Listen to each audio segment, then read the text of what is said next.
মাজারে হামলা করাটা ঠিক হচ্ছে না। এটা তো কোনো বাজে মাজার তৈরি করা নাই। যারা ইসলাম সম্বন্ধে জ্ঞান নেই, শুধু প্রাতিষ্ঠানিক জ্ঞান নিয়ে তারা চলাফেরা করে, তাদের অন্তরের জ্ঞান নেই বিধায় তারা এই কাজগুলো করতেছে। আউলিয়াদের মাজার যদি আমরা ভেঙে ফেলাই তো আমরা কাদের অনুসরণ করবো? আল্লাহর পর হয়েছে রসুল, রসুলের পর হয়েছে পীর আউলিয়া। নবী সাল্লাল্লাহু আলাইহি ওয়াসাল্লামের জন্মদিন, এই জন্মদিন যেই নবী জন্ম না হলে এই বিশ্ব ভূখণ্ডে জন্ম হতো না, যে নবী জন্ম না হলে কোরআন, নামাজ, হজ, যাকাত কোনো কিছু হইতো না। আজকে আমরা খুব সৌভাগ্যবান যে এমন একটা অনুষ্ঠানে আমরা আসতে পেরেছি, যে নবীর জন্মদিন পালন করার সৌভাগ্য আমাদের হয়েছে। আমাদের রিজিকের ভান্ডারও হুজুর পাক সাল্লাল্লাহু আলাইহি ওয়াসাল্লাম। আমরা এই হুজুর পাক সাল্লাল্লাহু আলাইহি ওয়াসাল্লামের জীবনীকে হৃদয়ের মধ্যে ধারণ করে আমরা যাতে সামনে এগিয়ে যেতে পারি, এই প্রত্যাশা নিয়ে দিয়ে আজকে আমাদের মইনিয়া যুব ফোরামের উপলক্ষে আমরা আজকে এগিয়ে যাব।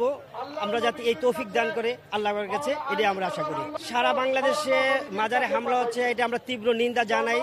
যারা ইসলাম সম্বন্ধে জ্ঞান নেই, শুধু প্রাতিষ্ঠানিক জ্ঞান নিয়ে তারা চলাফেরা করে, তাদের অন্তরের জ্ঞান নেই বিধায় তারা এই কাজগুলো করতেছে।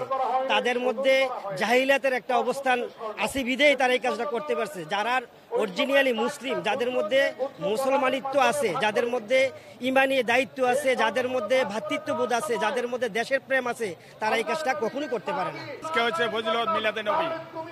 সারা মুসলমানের জন্য মিলাদের নবী আয়োজন করা এটা আমাদের কর্তব্য। আজকের ফজিলত মিলাদে নবী, অনেক ফজিলত আছে এটার মধ্যে, আল্লাহর রহমত। মাজারে হামলা করাটা ঠিক হচ্ছে না।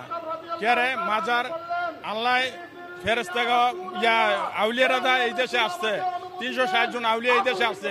তারা মুসলমান বানানোর জন্য হিন্দুস্তান থেকে, আরব শহর থেকে এই জায়গায় আসছে। ওখানে হারা মুসলমান বানাইবো, মুসলমান বানাই আর মৃত্যুবাসী আছে, তাদের মাজার তৈরি করেছে।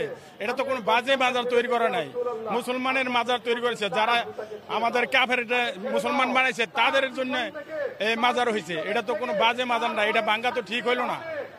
আউলিয়াদের মাজার যদি আমরা ভেঙে ফেলাই তো আমরা কাদের অনুসরণ করবো? আল্লাহর পর হয়েছে রসুল, রসুলের পর হয়েছে পীর আউলিয়া। তার যদি মাজার ভেঙ্গাল হয় আমরা তো কারে অনুসরণ করে আমরা এই জায়গায় আসবো?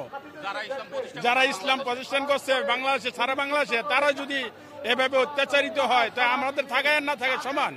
ঈদের ফজিলত বলতে আমি একটা জিনিস বুঝি, আজকে হচ্ছে আমার রাসূলের জন্মদিন।